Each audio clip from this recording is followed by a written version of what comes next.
Hello, welcome back. This is Not a Drill. We are back to bring you all the best MLB bets for Monday, July 5th here at the Casual Fan Podcast. It's the hardest working, most accurate, most entertaining, and above all else, the most profitable sports gambling podcast you will find anywhere. When I'm not on video here at the Casual Fan Podcast, you can find all my bets on Twitter at Benz_best_bets. Don't forget to like and subscribe this YouTube page and the Twitter account. Basically how my baseball betting season's gone has been little wins along the way, a few losing days, but then hitting big parlays. Just in the month of June alone, I've hit a +616, a +627, a +997, and an amazing +1750 parlay, one of the highest payouts I've ever had, and that was just parlaying 4 games. So everything's going awesome. Tag along for the ride. For our 3 main bets today, we're basically gonna be backing 4 amazing National League pitchers. We'll start off with the San Francisco Giants' first 5 innings to beat the St. Louis Cardinals -210. The Giants are 26-11 at home, while the Cardinals are 18-26 on the road. If it wasn't for Jacob deGrom, Kevin Gausman would be in the Cy Young conversation in the National League. In his last 4 games, his numbers have come back down to earth ever so slightly, but he had such an unreal start. His numbers are still absolutely phenomenal. He still has the second best ERA in the entire league and the 3rd best whip. The St. Louis Cardinals are limping into this All-Star break after getting swept by the Rockies. In the 9 games before that, they played 3 of the worst teams in baseball: the Diamondbacks, the Pirates, and the Tigers, and they went a combined 4-5. Offensively, the Cardinals are in the bottom 5 of pretty much every major category. They haven't had Tyler O'Neill the last few games. They put Matt Carpenter at cleanup last night. He's slugging .292 on the season. He's been bad for years.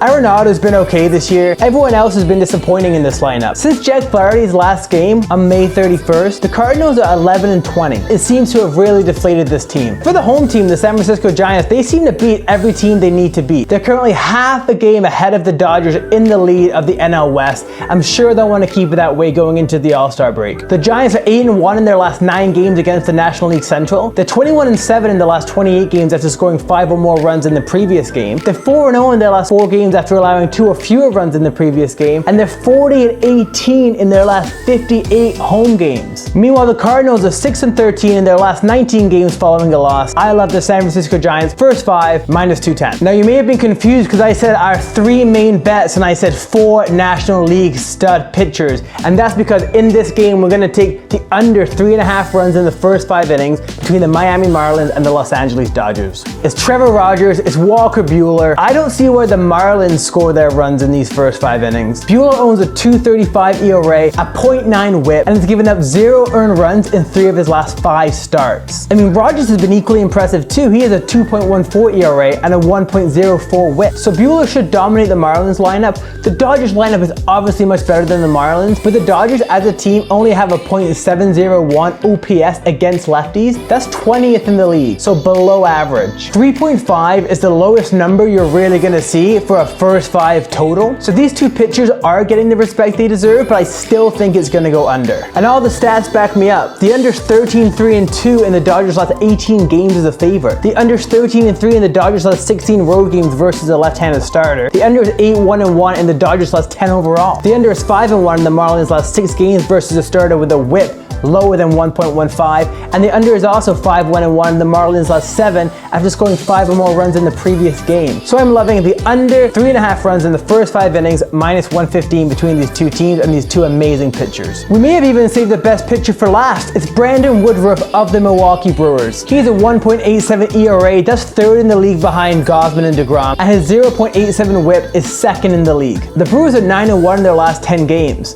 The Pirates just ended the Brewers' 11-game winning streak yesterday. The Brewers are 27-9 overall in their last 36 games. Christian Yelich is back in the fold, and Willy Adames has played exactly 41 games for both the Rays and the Brewers now since that trade. And they're just simply 2 different players. With the Rays, Adames was hitting below the Mendoza line. It was .197 with 15 RBIs, 5 home runs, 51 strikeouts, and 10 walks. For the Brew Crew, he's hitting almost 300, a .293 average with 29 ribbies, which is basically double, 39 strikeouts, and 20 walks. Just night and day. When you look at the Brewers on paper, it's not exactly a murderous row of hitters in my opinion, but if you look at the last 10 games, they scored 7 or more runs in 6 of those 10, and in only 2 games have they scored fewer than 5 runs. But everything considered, the Brewers should definitely get to him before the Mets get to Woodruff today. The stats definitely back it up too now. The Brewers are 6-1 in the last 7 after allowing 2 runs or less in the previous game. They're 5-1 in their last 6 games as a road favorite.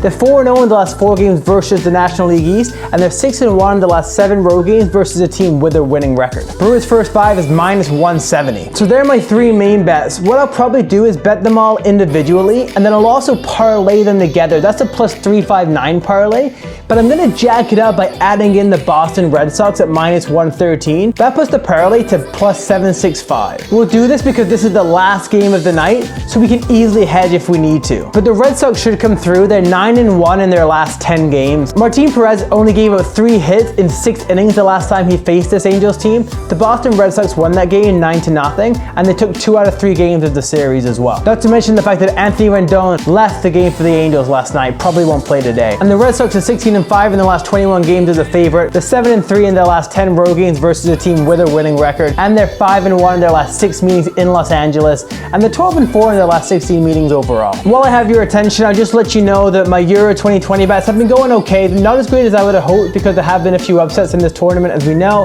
Just while I have you, England-Italy final is +130. These are the 2 best teams left in the tournament, so I don't really see how it doesn't happen. And the great thing about this bet is it doesn't matter how they qualify. It could be extra time, could be penalty kicks.